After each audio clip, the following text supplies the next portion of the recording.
So hello everyone, this is Gaurav भैया। देखो यार, अब मैं आपको जो चीज बताने वाला हूं ना, वो अपनी आंख कान दिमाग खोल के मतलब पूरे ध्यान से सुनना। अब तुम्हारे पास टाइम बचा है बहुत कम। अगर तुम में से कोई बच्चा ऐसा है ना जो अभी भी ये सोच रहा है कि यार मैं ना अपना टाइम वेस्ट करूंगा, इंग्लिश का पेपर तो ऐसे ही हो जाएगा, मैं आपसे हाथ जोड़ के रिक्वेस्ट कर रहा हूं, अगर कोई बच्चा ऐसा है जो इस वीडियो पर टाइम वेस्ट करने आया ना, आप इस वीडियो को यहां से छोड़ के जा सकते हो। इस वीडियो पे सिर्फ वही बच्चा रुके जो अपना 100% देना चाहता है, जो पढ़ना चाहता है, जो पढ़ाई को लेकर सीरियस है। फालतू बच्चे मेरे को इस चैनल पे चाहिए ही नहीं। क्लियर है एवरीवन? तो वीडियो को स्टार्ट करते हैं। तो सबसे पहले मैं स्टार्टिंग करूंगा आपके लिटरेचर से, क्योंकि आपके पेपर के अंदर जो लिटरेचर है ना, वो आपका 40 मार्क्स का आता है। तो सबसे ज्यादा जिस चीज पे आपको फोकस करना है, दैट विल बी लिटरेचर। तो लिटरेचर के अंदर है ना, बहुत सारे बच्चों को समझ नहीं आ रहा कि भैया हमारे पास है ना इतने सारे चैप्टर है, अब हम अपना सिलेबस कैसे कंप्लीट करें, हमारे पास तो टाइम बहुत कम है। तो देखो यार, आपके लिटरेचर के अंदर आपको चॉइस मिलती है। तो आपको लिटरेचर के अंदर जो भी आपके मुश्किल चैप्टर आपको लगते हैं ना, एक चैप्टर आप क्या करो आपकी फर्स्ट फ्लाइट वाली बुक में से, और दूसरा चैप्टर आप क्या करो जो आपकी फुटप्रिंट्स विदाउट फीट वाली जो बुक है ना, इसमें से, इन दोनों बुक में से आपको जो चैप्टर सबसे ज्यादा मुश्किल लगता है, उस एक एक चैप्टर को आप छोड़ दो, क्योंकि लिटरेचर के अंदर आपको चॉइस मिलेगी। समझ रहे हो मेरी बात? तो लिटरेचर के अंदर आप एक एक चैप्टर छोड़ सकते हो। इससे क्या होगा कि आपका जो मुश्किल चैप्टर है ना, उसको कंप्लीट करने का जो प्रेशर है वो आप पे हट जाएगा। समझ रहे हो मेरी बात? तो आपके जो इजी चैप्टर है, जो आपको इजी लगते हैं, पहले उनको करो, और जब आपके सारे के सारे इजी चैप्टर कंप्लीट हो जाए, उसके बाद आपको जो मुश्किल चैप्टर है जो आपने छोड़ दिया था, अगर आपको टाइम मिले तो आप वो चैप्टर कर सकते हो। Clear everyone? लेकिन आप ये मान के चलना कि आपको ना लिटरेचर के अंदर ऑप्शन मिलेंगे, तो जो चैप्टर आपने छोड़ा है उस चैप्टर से जो भी क्वेश्चन आएगा ना, पहली बात तो देखो उस चैप्टर से क्वेश्चन आने के चांसेस भी कम है, लेकिन अगर उस चैप्टर से क्वेश्चन आ जाए तो आप उसको छोड़ सकते हो। क्यों? क्योंकि जो आपके बाकी के क्वेश्चन है वो आप अटेम्प्ट कर सकते हो। Clear everyone? अब दूसरी चीज आती है, देखो यार, लिटरेचर के अंदर आपका एक क्वेश्चन कैरेक्टर स्केच पे आएगा ही आएगा। अगर मैं आपकी जगह होता ना, मेरा सबसे पहले प्रायोरिटी ये होती, क्योंकि मेरे को पता होता कि भाई एक क्वेश्चन आपका 6 नंबर का कैरेक्टर स्केच में से आना ही है, तो कैरेक्टर स्केच में सबसे पहले करता। उसके लिए आपको क्या करनी पड़ेगी? उसके लिए आपको करनी पड़ेगी चैप्टर की समरी। अगर अभी भी आप में से कोई बच्चा ऐसा है जो ये सोच रहा है कि मैं ना मैराथन देख लेता हूं या वन शॉट लेक्चर देख लेता हूं, भाई उसमें ना तुम्हारा बहुत ज्यादा टाइम वेस्ट हो जाएगा। और तुम्हें से ना कुछ बच्चे ऐसे होंगे जो ये सोचेंगे कि भैया मैं ना समरी वीडियो देख लूंगा, उससे ना मेरे को पूरा चैप्टर समझ में आ जाएगा, मेरे को पूरे चैप्टर की जो स्टोरी है वो हिंदी में समझ में आ जाएगी, और उस हिंदी स्टोरी को मैं क्या करूंगा, पेपर में ना ट्रांसलेट करके इंग्लिश में मैं लिख दूंगा। ये तुम्हारी बहुत ही गलत अप्रोच है। इस टाइम तुम्हें ना तो कोई वन शॉट लेक्चर देखना है, उसमें तुम्हारा बहुत ज्यादा टाइम वेस्ट होगा, और ना तुम्हें कोई समरी वीडियो देखनी है। मैं बताता हूं क्यों। देखो, जब तुम समरी वीडियो देखोगे ना, पहले तो मेरे को यह बताओ कि तुम्हें जब तुम्हारा एग्जामिनर, जब तुम्हारा पेपर चेक करता है, जब भी तुम्हारा एग्जामिनर कोई भी तुम्हारा क्वेश्चन को पढ़ेगा, तो वो क्या चेक करेगा? वो ये चेक नहीं करेगा कि तुमने आंसर सही लिखा है कि नहीं लिखा है, वो ये चेक करेगा कि आपने आंसर के अंदर कितने क्रिएटिव वर्ड, कितने बढ़िया बढ़िया फ्रेजेस ये यूज किए हैं। अगर आपको हिंदी की स्टोरी समझ में आ गई, ठीक है, मैंने मान लिया तुम्हें ना पूरा चैप्टर समझ में आ गया, लेकिन जब आप उस चैप्टर की समरी को हिंदी से इंग्लिश में ट्रांसलेट करके पेपर में लिखोगे, तो वो जो आपके इंपॉर्टेंट वर्ड्स हैं, जितने भी आपके इंपॉर्टेंट फ्रेजेस हैं, ये तो आपको अपने आप दिमाग में नहीं आएंगे ना, क्योंकि आप हिंदी को इंग्लिश में ट्रांसलेट कर रहे हो। तो आप जब ट्रांसलेट करोगे तो आप सिर्फ उतनी इंग्लिश यूज करोगे जो आपको आती है। जितने भी आपके इंपॉर्टेंट वर्ड हैं, जितने भी आपके जो फैंसी फ्रेजेस हैं, वो आप कैसे यूज करोगे?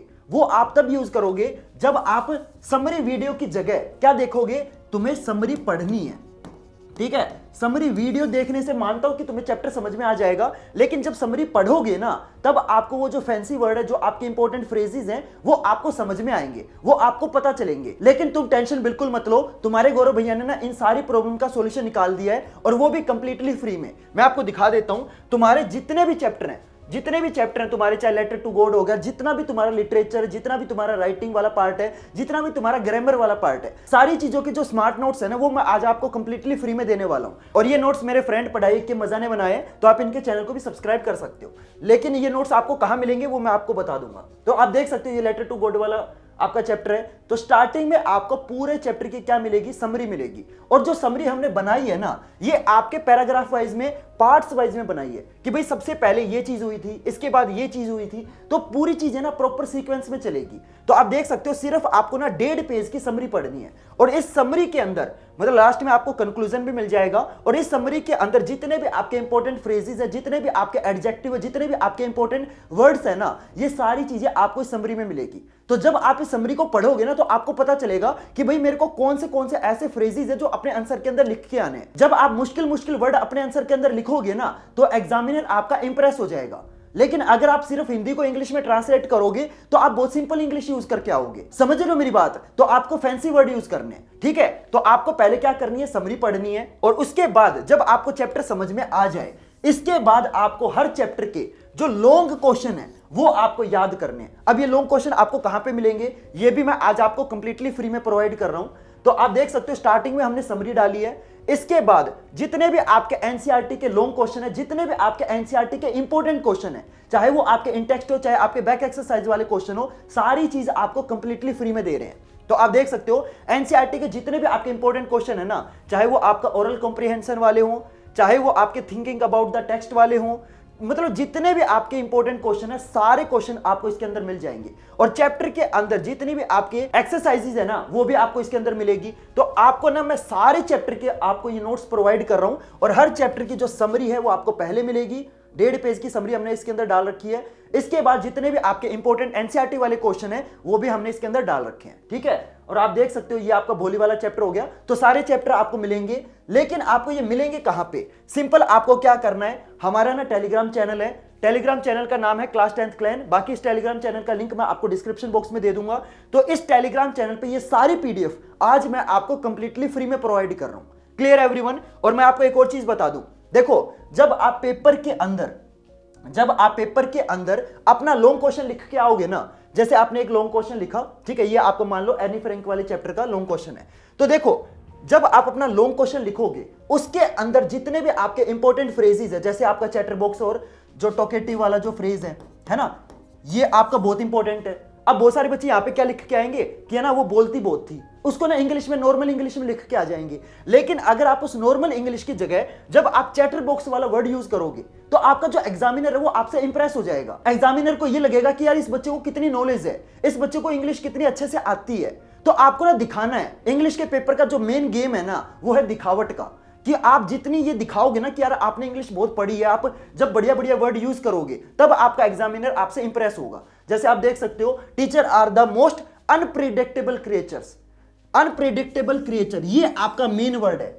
अब जब आप उस चैप्टर की समरी पढ़ लोगे, ठीक है, आपने मान लो चैप्टर की स्टोरी अच्छे से समझ ली हिंदी के अंदर, लेकिन जब आप उसको ट्रांसलेट करोगे तब क्या आपके दिमाग में आएगा कि मेरे को अनप्रिडिक्टेबल क्रिएचर्स ऐसा वर्ड यूज करना है? नहीं आएगा। जैसे आप देख सकते हो इनहेरिटेड ट्रेट्स, मतलब ऐसे ऐसे ना फैंसी वर्ड आपको यूज करने हैं। जब आप फैंसी वर्ड यूज करोगे ना, तब जाके आपको लिटरेचर के अंदर अच्छे नंबर मिलेंगे। Clear everyone? तो लिटरेचर आपको इस तरीके से करना है, कैरेक्टर स्केच अच्छे से करना, 6 नंबर का आपका कैरेक्टर स्केच ही आएगा। और अगर आपको कोई भी चैप्टर मुश्किल लगता है फर्स्ट फ्लाइट के अंदर और आपका फुटप्रिंट्स विदाउट फीट वाली बुक के अंदर, तो आप एक एक चैप्टर को छोड़ सकते हो, क्योंकि पेपर के अंदर आपको चॉइस मिलेगी। Clear everyone? इसके बाद चलते हैं आगे। तो टेलीग्राम चैनल पे आपको सारे नोट्स कंप्लीटली फ्री में मिल जाएंगे। इसके बाद आता है आपका राइटिंग सेक्शन। तो राइटिंग सेक्शन आपका पेपर के अंदर 20 नंबर का आएगा। तो देखो राइटिंग सेक्शन में आपके दो मेन बहुत इंपॉर्टेंट चीजें हैं। पहला है आपका letter to editor. Letter to editor आपका पेपर के अंदर 5 नंबर का आएगा। और लेटर टू एडिटर के अंदर जो आपकी सबसे ज्यादा इंपॉर्टेंट चीज होती है ना, दैट इज योर फॉर्मेट। जिस बच्चे का फॉर्मेट क्लियर होगा, जिस बच्चे को पूरा फॉर्मेट सही होगा ना, एग्जामिनर आपका वहीं पे इंप्रेस हो जाएगा। तो लेटर टू एडिटर के अंदर जो चीज आपके सबसे ज्यादा सही होनी चाहिए, दैट इज योर फॉर्मेट। और लेटर के अंदर स्टार्टिंग वाले पार्ट में और एंडिंग वाले पार्ट में आपकी कोई भी ग्रामेटिकल मिस्टेक और कोई भी आपके स्पेलिंग मिस्टेक, ये दो चीजें आपके लेटर के स्टार्टिंग में और एंडिंग में, ये आपकी मिस्टेक्स नहीं होनी चाहिए। बॉडी वाले पार्ट के अंदर आपकी छोटी मोटी मिस्टेक हो गई, चल जाएगी, वो आपकी इग्नोर हो सकती है, लेकिन स्टार्टिंग और एंडिंग के अंदर आपकी कोई भी मिस्टेक नहीं होनी चाहिए। और आपको मैं एक और चीज बता देता हूं, लेटर टू एडिटर के अंदर आपका फॉर्मेट तो मेन है ही है, लेकिन जो आपका बॉडी वाला पार्ट है ना, बॉडी वाले पार्ट के अंदर आपको क्या करनी है, सिर्फ और सिर्फ 5 फिक्स लाइन आपको याद करनी है। अगर तुम ये 5 लाइन फिक्स याद कर लोगे ना, मैं आपको गारंटी दे रहा हूं, तुम्हारे आगे किसी भी टाइप का लेटर आ जाए, चाहे वो कंप्लेंट वाला लेटर हो, किसी भी टाइप का लेटर आ जाए, आप उस लेटर को बड़े प्यार से अटेम्प्ट कर लोगे। समझ रहे हो मेरी बात? तो आपको लेटर टू एडिटर के अंदर सिर्फ फॉर्मेट याद करना है, और फॉर्मेट को याद करने का ना ट्रिक भी मैंने आपको ऑलरेडी बता दिया है। अब ये 5 फिक्स लाइन आपकी कौन सी है, आपका फॉर्मेट का ट्रिक क्या है, ये दोनों चीज मैंने बहुत ही ज्यादा डिटेल के अंदर ऑलरेडी इस वीडियो के अंदर मैं आपको बता चुका हूं, जिसके अंदर मैंने पूरा लेटर टू एडिटर अच्छे से आपको समझाया है। तो आप इस वीडियो को जाके देख सकते हो। तो इस वीडियो के अंदर आपका जो फॉर्मेट वाला ट्रिक है वो भी मैंने आपको बता रखा है, और बॉडी वाले पार्ट के अंदर आपकी ये 5 कौन सी फिक्स लाइन है वो भी मैंने आपको इस वीडियो के अंदर बता रखी है। Clear everyone? तो आप इस वीडियो को जाके देख लेना। अब आता है आपका एनालिटिकल पैराग्राफ। तो देखो एनालिटिकल पैराग्राफ में ना बहुत सारे बच्चे परेशान होते हैं, लेकिन यार अगर आप एनालिटिकल पैराग्राफ की हल्की फुल्की प्रैक्टिस भी करके जाओगे ना, एनालिटिकल पैराग्राफ देखो आपको पता है 5 नंबर का आता है, लेकिन अगर आप काम चलाओ भी लिख के आ जाओगे तो भी आपको 3-4 नंबर मिल जाएंगे। समझ रहे हो मेरी बात? तो एनालिटिकल पैराग्राफ में जितना आप परेशान हो रहे हो उतना मुश्किल नहीं आता है। एनालिटिकल पैराग्राफ हमेशा इजी आता है, ये मान के चलो। बहुत सारे बच्चों को मैं देखता हूं एनालिटिकल पैराग्राफ में इतनी प्रैक्टिस करते हैं जितनी जरूरत नहीं है। अगर आप एनालिटिकल पैराग्राफ की एवरेज प्रैक्टिस भी करोगे ना, मतलब एवरेज सिर्फ काम चलाओ भी पढ़ के जाओगे ना, मैं आपको गारंटी दे रहा हूं एनालिटिकल पैराग्राफ में आपके 5 नंबर पक्के आ जाएंगे। समझ रहे हो मेरी बात? तो आपको राइटिंग सेक्शन में इतना परेशान होने की कोई जरूरत नहीं है। लेटर टू एडिटर का लेवल होगा आपका, ये मान के चलो एवरेज आएगा, ठीक है? तो एवरेज आएगा आपका लेटर टू एडिटर। तो अगर आप लेटर टू एडिटर को नॉर्मल लेवल पे भी पढ़ के जाओगे तो आप अटेम्प्ट कर सकते हो। सिर्फ आपको फॉर्मेट और ये जो 5 फिक्स लाइन है ये याद करनी है। लेकिन एनालिटिकल पैराग्राफ आपको बस ये मान के चलो, अगर आप एवरेज भी पढ़ के चले जाओगे ना, काम चलाओ भी पढ़ के चले जाओगे तो भी आपको 5 नंबर एनालिटिकल पैराग्राफ में मिल जाएंगे। अब देखो अगर आप में से कोई बच्चा ऐसा है कि भैया मैं तो इतनी मेहनत नहीं कर सकता, मैंने तो लिटरली अभी तक कुछ नहीं पढ़ा, मेरी तो एनसीईआरटी भी कंप्लीट नहीं हुई, मैं पीवाईक्यूज कब करूंगा? देखो यार अगर आप में से कोई बच्चा ऐसा है जिसको ना अभी बहुत ज्यादा नर्वसनेस हो रही है, बहुत ज्यादा परेशान हो रहा है, जिसका सिलेबस अभी बहुत ज्यादा पेंडिंग है, और वो बच्चा ये सोच रहा है कि भैया मैं इतना सब नहीं कर सकता, तो टेंशन मत लो। मैंने आप सभी बच्चों के लिए ना 100% गारंटीड क्वेश्चन मैंने आप सभी बच्चों के लिए रेडी कर दी है। तो अगर कोई बच्चा ऐसा है जिसको समझ नहीं आ रहा मैं क्या करूं, मैं कहां से पढ़ाई करूं, मतलब मैं किस डायरेक्शन में पढ़ाई करूं, मैं कहां से स्टार्टिंग करूं, तो टेंशन मत लो। मैंने आप सभी बच्चों के लिए 100% गारंटीड क्वेश्चन रेडी करके मैंने आपको प्रोवाइड कर दिए हैं। अगर तुम सिर्फ और सिर्फ ये क्वेश्चन भी कर लोगे ना, और मैंने आपको ऐसा नहीं कि मतलब 100-200 क्वेश्चन प्रोवाइड किए हैं, मैंने आप सभी बच्चों को सिर्फ 30 क्वेश्चन प्रोवाइड किए। तो अगर आप में से कोई बच्चा ऐसा है जो बहुत ज्यादा चीजें नहीं कर सकता, तुम अगर सिर्फ और सिर्फ ये 30 क्वेश्चन भी कर लोगे, मैं आपको गारंटी दे रहा हूं तुम्हारे बड़े प्यार से ना इंग्लिश के अंदर 95 प्लस बड़े प्यार से आ जाएंगे। तुम्हें ना तो एनसीईआरटी पढ़ने की जरूरत है, ना तुम्हें प्रीवियस ईयर क्वेश्चन करने की जरूरत है, ना तुम्हें सैंपल पेपर करने की जरूरत है।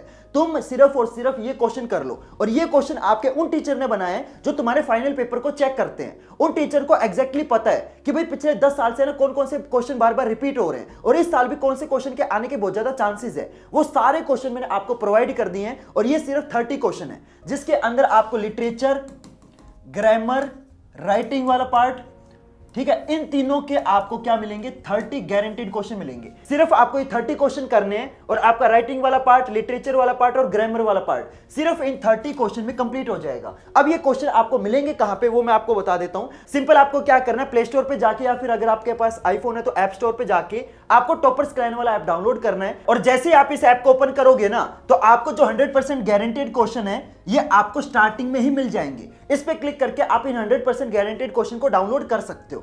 Clear everyone? तो अगर आप में से कोई बच्चा ऐसा जो बहुत ज्यादा परेशान है, टेंशन मत लो, मैंने आपके लिए 100% गारंटीड क्वेश्चन रेडी कर दिए हैं। तुम्हारे भैया ने तुम्हारे लिए मतलब सब कुछ कर दिया है, ठीक है? नोट्स भी मैंने आपको कंप्लीटली फ्री में प्रोवाइड कर दिए, और साथ में मैंने आपको 100% गारंटीड क्वेश्चन भी दे दिए, ठीक है? अब चलते हैं अपने अगले चीज पे, that is your reading section. देखो यार रीडिंग सेक्शन आपका पेपर के अंदर 20 नंबर का आएगा। तो रीडिंग सेक्शन के अंदर है ना, तुम कितनी भी स्ट्रेटजी वीडियो देख लो, मैं देख रहा हूं बहुत सारे बच्चे क्या कर रहे हैं, रीडिंग सेक्शन के ऊपर है ना मतलब वीडियोस देख रहे हैं। यार तुम है ना चाहे 40 पैसेज की वीडियो भी देख लोगे ना, रीडिंग सेक्शन तब तक तुम्हें समझ नहीं आ सकता जब तक तुम खुद से प्रैक्टिस नहीं करोगे। समझ रहे हो मेरी बात? रीडिंग सेक्शन एक ऐसी चीज है जो तुम्हें कोई और बंदा नहीं सिखा सकता। वो चीज तुम्हें तब समझ में आएगी जब तुम पैसेज को खुद से एनालाइज करोगे। समझ रहे हो मेरी बात? 40 पैसेज करने की कोई जरूरत नहीं है। मैं आपको बताता हूं कि रीडिंग पैसेज को कैसे आपको प्रैक्टिस करना है। तो देखो सिंपल आपको क्या करने हैं, स्टार्टिंग में आपको ना 2 पैसेज उठाने हैं। अब इन 2 पैसेज को क्या करोगे, पहले ना पैसेज को कम से कम 2 से 3 बार आपको रीड करना है। मैं देखता हूं बहुत सारे बच्चे क्या करते हैं, पहले ना पैसेज पढ़ेंगे और जैसे ही पैसेज पढ़ा तुरंत ना क्वेश्चन पढ़ने लग जाएंगे। ये चीज आपको नहीं करनी है।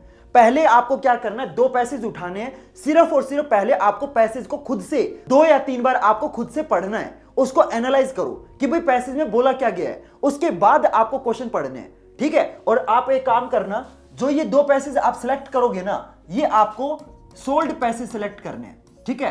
पहले आप क्या करोगे, इन पैसेज को 2 से 3 बार खुद रीड करोगे, फिर उसके क्वेश्चंस को रीड करोगे, और फिर है ना आंख बंद करके सोचना कि यार इस क्वेश्चन का क्या आंसर हो सकता है, क्योंकि जब आप उस पैसेज को 2-3 बार पढ़ लोगे ना तो पूरा पैसेज आपको वैसे ही समझ में आ जाएगा। फिर आपको ना वो जो आंसर है वो आपको अपने दिमाग में फॉर्म करना है, फिर आपको अपने आंसर को पैसेज के सॉल्यूशन के साथ मैच करना है। एनालाइज करो कि भाई कौन सी चीज है जो आपने मिस कर दी, कौन से वर्ड आप और एक्स्ट्रा यूज कर सकते थे। जब तक आप एनालाइज नहीं करोगे, सेल्फ एनालाइजेशन रीडिंग पैसेज के अंदर बहुत ज्यादा इंपॉर्टेंट है। फालतू की वीडियो देखते रहोगे, अपना टाइम वेस्ट करोगे। अभी तुम्हारे पास टाइम बहुत कम बचा है, स्मार्ट वर्क करो। समझ रहे हो मेरी बात? टाइम बहुत ज्यादा प्रीशियस है। अगर अभी टाइम वेस्ट कर दोगे ना फिर पेपर के टाइम पछताओगे, काश मैं गौरव भैया की बात सुन लेता। समझ रहे हो मेरी बात? तो स्टार्टिंग में आपको 2 पैसेज को खुद से एनालाइज करना है। इसके बाद जब आपको समझ में आ जाए ना कि यार मैं कहां पे गलतियां कर रहा हूं, उसके बाद आपको 2 पैसेज खुद से सोल्व करने हैं। सिर्फ तुम्हें ना रीडिंग पैसेज के अंदर 4 पैसेज की प्रैक्टिस करनी है, 40 पैसेज की प्रैक्टिस करने की कोई जरूरत नहीं है। समझ रहे हो मेरी बात? 2 पैसेज को एनालाइज करो, फिर 2 पैसेज को खुद से सोल्व करने का ट्राई करो। Clear everyone? और इसके ऊपर है ना डेडिकेटेड वीडियो मैं कल अपलोड करने वाला हूं, तो चैनल को सब्सक्राइब जरूर कर लेना, ताकि जब मैं इस वीडियो को अपलोड करूंगा ना तो आपको पता चल जाएगा। रीडिंग सेक्शन के ऊपर कल एक डेडिकेटेड वीडियो मैं अपलोड कर दूंगा। इसके बाद आता है आपका ग्रामर वाला सेक्शन, जो कि आपका पेपर के अंदर 10 नंबर का आएगा। और मैं देखता हूं भाई साहब इन 10 नंबर के पीछे ना बच्चे इतने ज्यादा परेशान हैं। बहुत सारे बच्चे मैं देखता हूं ऐसे होते हैं, ग्रामर के ऊपर ना इतनी मेहनत करेंगे और लिटरेचर को इग्नोर कर देंगे। लिटरेचर तुम्हारे 40 नंबर की आएगी, ग्रामर तुम्हारा सिर्फ 10 नंबर का आएगा। पहले चीजों की प्रायोरिटी बनाना सीखो कि भाई मेरे को पहले करना क्या है। पहले आपको लिटरेचर करना है, उसके बाद आपको राइटिंग सेक्शन करना है, क्योंकि राइटिंग सेक्शन आपका पेपर में 20 नंबर का आएगा। और राइटिंग सेक्शन में सिर्फ आपका फॉर्मेट और जो फिक्स लाइन है वो आपको याद करनी है। समझ रहे हो? उसके बाद आपको ग्रामर पे फोकस करना है और रीडिंग पैसेज आपको सिर्फ 4 प्रैक्टिस करने हैं। Clear everyone? तो अब मैं आपको बताता हूं ग्रामर में आपको क्या करना है। तो देखो यार, ग्रामर में आपको मैं ऑलरेडी जैसे मैंने कल बताया था, ग्रामर में आपके टोटल 6 टॉपिक है। ठीक है, अब इन 6 टॉपिक में से आपके कितने क्वेश्चन आएंगे? 12 क्वेश्चन आएंगे। और इन 12 में से आपको कितने करने हैं? 10 करने हैं। तो आपके पास यहां पे भी चॉइस है। तो आपको क्या करना है, उन 6 टॉपिक में से आप है ना किसी भी एक टॉपिक को आप स्किप कर सकते हो, लेकिन टेंसेस वाले टॉपिक को स्किप मत करना। ठीक है, जितने भी आपके टॉपिक है, चाहे वो आपका मोडाल्स वाला टॉपिक हो, चाहे आपका सब्जेक्ट वर्ब एग्रीमेंट हो, ठीक है, चाहे आपका टेंसेस हो, चाहे आपका डिटरमाइनर हो, जितने भी आपके टॉपिक है ना, इन सारे टॉपिक में से आप एक टॉपिक को इग्नोर कर देना, लेकिन टेंसेस वाले टॉपिक को इग्नोर मत करना, क्योंकि वो आपका बहुत ज्यादा इंपॉर्टेंट है। ठीक है, और अगर आप मेरे से पूछोगे कि भैया कौन सा टॉपिक इग्नोर करूं, तो मैं आपको बोलूंगा यार जो आपका रिपोर्टेड स्पीच वाला टॉपिक है ना, वो आप इग्नोर कर सकते हो। जो आपकी डायरेक्ट और इनडायरेक्ट वाली स्पीच आती है उसको आप इग्नोर कर सकते हो, लेकिन टेंसेस वाले टॉपिक को इग्नोर मत करना। ठीक है, क्यों? क्योंकि यार आपके पास चॉइस होगी, 12 में से आपको 10 क्वेश्चन करने हैं। तो जो टॉपिक आपने इग्नोर किया, जो टॉपिक आपने छोड़ दिया है, उसके क्वेश्चन छोड़ देना। समझ रहे हो मेरी बात? इन 2 नंबर के क्वेश्चन के पीछे ना अपना बच्चे मैं देखता हूं आधा दिन वेस्ट कर देते हैं। मेरी जान, तेरे को ना इतना टाइम वेस्ट करने की कोई जरूरत नहीं है। समझ रहे मेरी बात? और मैं आपको एक और चीज बता दूं, टेंसेस के ऊपर और डिटरमाइनर की ऑलरेडी वीडियोस में अपलोड कर चुका हूं, तो इन वीडियोस को जरूर देख लेना। 10-10 मिनट की वीडियो है, 10-10 मिनट के अंदर मैंने आपको पूरा टेंसेस और पूरा डिटरमाइनर अच्छे से आपको समझा रखा है कि किन चीजों का आपको ध्यान रखना है, कहां पे बच्चे ना बहुत सारी गलतियां करते हैं, और वो ऐसी गलतियां होती है जो मतलब सामने दिख रही होती हैं। तो कौन कौन सी गलतियों को आपको इग्नोर करना है, वो सारी चीजें मैंने इन वीडियोस के अंदर आपको अच्छे से समझा रखी है, तो आप इन वीडियोस को जाके देख सकते हो। और मैं आपको ना ग्रामर का एक और मतलब अंदर का सीक्रेट बताऊं, ग्रामर के अंदर 4-5 क्वेश्चन आपके ना बहुत ज्यादा ईजी आते हैं। मतलब ये ऐसे क्वेश्चन होंगे, अगर तुमने ना मतलब 8th क्लास तक की भी ग्रामर पढ़ी होगी ना, तो भी आप इन 4-5 क्वेश्चन को बड़े प्यार से सोल्व कर लोगे। इसके बाद आपके 3 क्वेश्चन आपके एवरेज आएंगे, और सिर्फ 2 क्वेश्चन ऐसे होते हैं जो आपके अबव एवरेज होते हैं। तो अगर आपने हल्का फुल्का भी पढ़ रखा है ना, तो भी आप ये मान के चलो आपके ये पहले दो टाइप के जो क्वेश्चन है ये आप मतलब कर लोगे। लेकिन ये 2 क्वेश्चन ऐसे होते हैं जो थोड़े से ना ट्रिकी होते हैं, ये वही बच्चा कर पाएगा जो बच्चा मतलब थोड़ा सा स्मार्ट होगा। समझ रहे हो मेरी बात? तो आप ये मान के चलो इन 2 क्वेश्चन के पीछे आपको अपना 1 दिन वेस्ट नहीं करना। पहले आपको क्या करना है, पहले आप उन टॉपिक पे फोकस करो, जैसे आपका लिटरेचर हो गया, राइटिंग सेक्शन हो गया। जब आपके ये 2 चीजें ना अच्छे से हो जाए, इसके बाद आपको क्या करना है, इसके बाद आपको ग्रामर करनी है। मैं देखता हूं बहुत सारे बच्चे ना पहले ग्रामर पे टूट पड़ते हैं। ग्रामर आपका कॉन्फिडेंस लो ही करेगी, लिटरेचर और राइटिंग सेक्शन आपका कॉन्फिडेंस बढ़ाता है, ग्रामर आपके कॉन्फिडेंस को कम करती है। समझ रहे हो मेरी बात? तो आपको ना प्रायोरिटी मैंने बता दी, सबसे पहले आपको लिटरेचर करनी है, फिर आपको राइटिंग सेक्शन करना है, उसके बाद आपको ग्रामर पे फोकस करना है। Clear everyone? और बाकी वीडियोस ऑलरेडी मैंने अपलोड कर रखी है, तो आप इन वीडियोस को जाके देख सकते हो। और मैं आपको एक और चीज बता दूं, मेरा ना क्लास 11th का भी चैनल है, गौरव Suthar class 11th and 12th वाले नाम से। तो प्लीज इस चैनल को भी सब्सक्राइब कर लेना ताकि हम रहे 10th के साथ भी और 10th के बाद भी। तो चलो गाइज, मिलते हैं फिर अगली वीडियो में। और अगर आपको ये वीडियो अच्छी लगी तो प्लीज वीडियो को लाइक कर देना, इस चैनल को भी सब्सक्राइब कर लेना, हमारे क्लास 11th वाले चैनल को भी सब्सक्राइब कर लेना, और इस वीडियो को अपने फ्रेंड्स और क्लासमेट के साथ जरूर शेयर करना ताकि यार जितनी चीजें मैंने आपको इस वीडियो में बताई है ना, ये चीज ज्यादा से ज्यादा बच्चों को पता चले और इस वीडियो से ना ज्यादा से ज्यादा बच्चों का फायदा हो। अब जाओ अपनी पढ़ाई करो, बाय।